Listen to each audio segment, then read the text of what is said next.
Nobody trusts politicians. It's almost like we've come to accept that they have no virtues, no ethics, and no morality.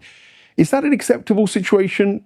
We're handing over power, decision-making of our entire social, political, and economic futures to people who we actually realize are fundamentally dishonest liars and have very few scruples. It's an odd situation to then say we've got a democracy and that we're running a system which we can also talk to the rest of the world about and say, you should all be like us. And if you're not like us, we're going to bomb you into submission. A very perplexing scenario in terms of Western democratic politics, I find. And it's affecting today the discourse around Mamdani. The rise of Mamdani as the mayor of New York has sent shockwaves on all sorts of levels to different circles. The raving lunatic right will see it as a takeover with Sharia law of their beloved New York.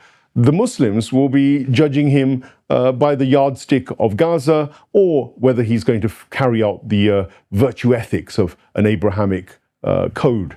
Now, of course, these are all extreme angles. The reality is that a mayor of New York is really just there to make sure that New York itself operates efficiently in terms of the bus services, the welfare state system, the job side of it, the things that ordinary people want. And it's this which Mamdani has certainly tapped into in terms of the success, on the back of also a brilliant advertising campaign, absolutely one of the most best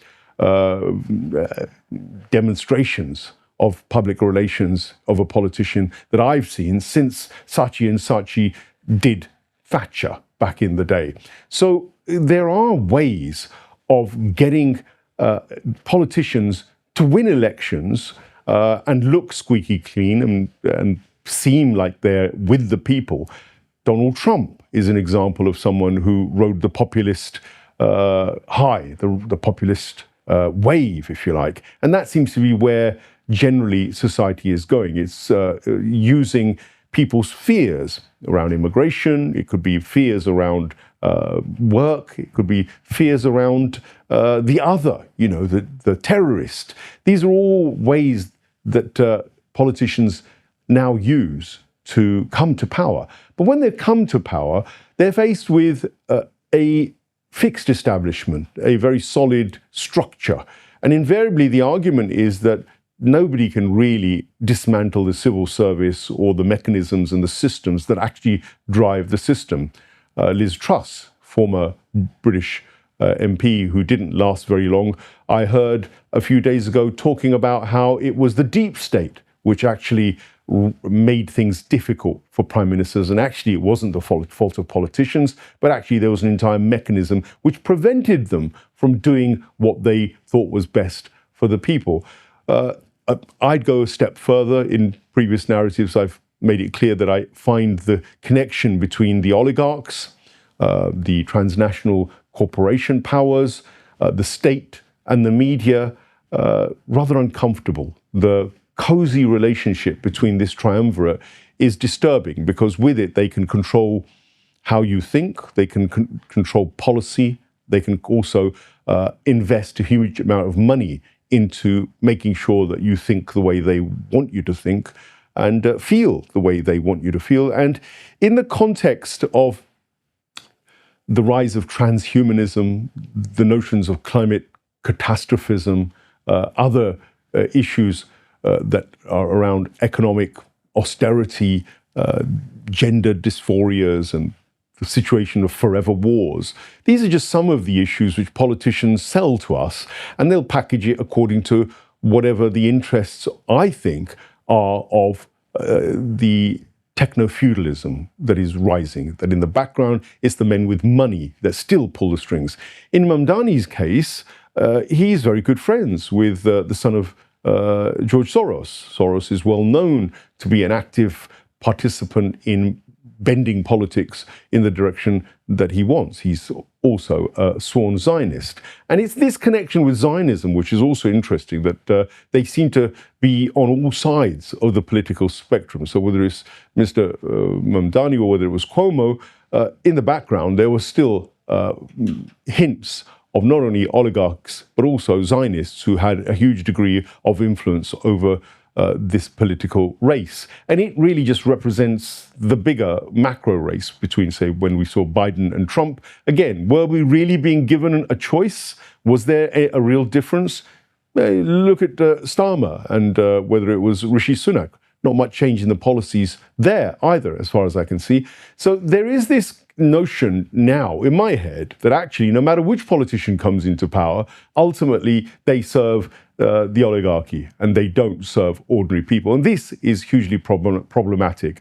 It might seem like in a short video like this, it's oversimplifying the matter. But Zoran Mamdani is already being questioned by some people. Certainly critics of his are taking him to task on the litmus test of morality and virtue ethics today, which I think is the Gaza issue, the mass killing and the Israeli annihilation and ethnic cleansing of Gaza, I think it does sort out the wheat from the chaff rather quickly. And the criticism that I'm going to quote comes from somebody who's in the professorial circuits and very well known. But the quote about Zoran Mamdani talks about him being a Zionist and a Zionist's servant. He says, if you want to keep getting mugged by shysters like him while they spit in your face and then stand on your shoulders, good luck to you. But materialists, socialists, anti-Zionists, anti-imperialists and Muslims have a duty not to be naive when confronted with transparently careerist ghouls who piggyback on our popular movements and use us as a vote bank. Well, that's pretty powerful stuff. And he also lumps in Mehdi Hassan and other liberals into the same camp. Of course, Tel Aviv Tommy and the far right and Nigel Farage and Donald Trump, they're the same kind of thing, but just with a rightist flavor. And perhaps they will be the ones who will continue to rise to power as people search for answers as to why the West is in decline, why we're in economic freefall, and why there's going to be a lowering of the standards of living. Lots of questions in people's minds. And when people have anxiety and they have fear and either disinformation, too much information, and the inability to be able to navigate truth from falsehood, what you find is fear emerges. And that fear often can be utilized by the same politicians to be directed to distract them from what the real problem is. So rather than focusing in on the way that, for instance, COVID was used to empty the pockets of the British public to the tune of hundreds of billions of pounds in terms of what was paid out to PPEs and other related supposed solutions, and rather than also talking about the collapse of the economy based on the prime mortgages which were missold by the banking sector, and us, the ordinary citizen, having to bail them out to the tune of maybe 800 billion pounds, for instance, or talking about the forever wars where trillions of dollars in the US economy are constantly poured into endless wars that don't really benefit the public. For that matter, the British government itself has continually supported these endless wars to the tune of hundreds of billions, almost 100 billion, I think, over the last 10, 15 years. This is shocking, the waste of money going into these sort of futile exercises, and the lack of investment by these same politicians and the oligarchs that are behind them that don't let them invest in infrastructure projects like, say, China does in order to create jobs, create work, and who don't invest in new technologies, new ways of doing things which enable more jobs to be brought forward. Well, this is all problematic as far as I'm concerned. There needs to be real discernment, real change, and it can only come through the awareness of you, the ordinary public. You have to know your facts and figures about how the politicians and the system is working against you. And if the system is not serving you, then we have to talk about how do we change the system. If democracy as we know it today isn't working, it's not good enough just to say, yes, we're going to carry on with the same old tried and tested methods which don't work for us.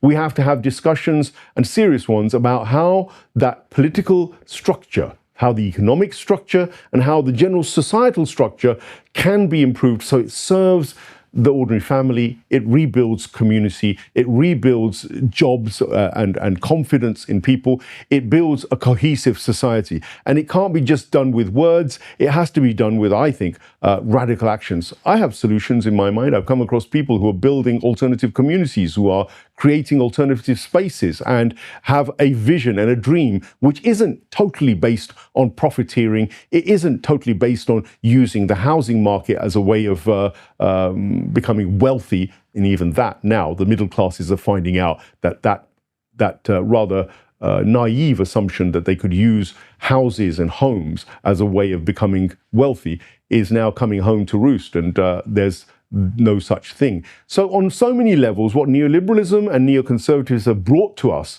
in the West in particular, I'll say, has been nothing but absolute misery and insecurity and narcissism and an individualistic attitude which has fragmented the heart of our communities. And I think we need to be really thinking about how that needs to change, not just complying.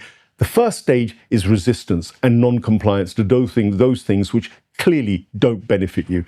That's where it starts.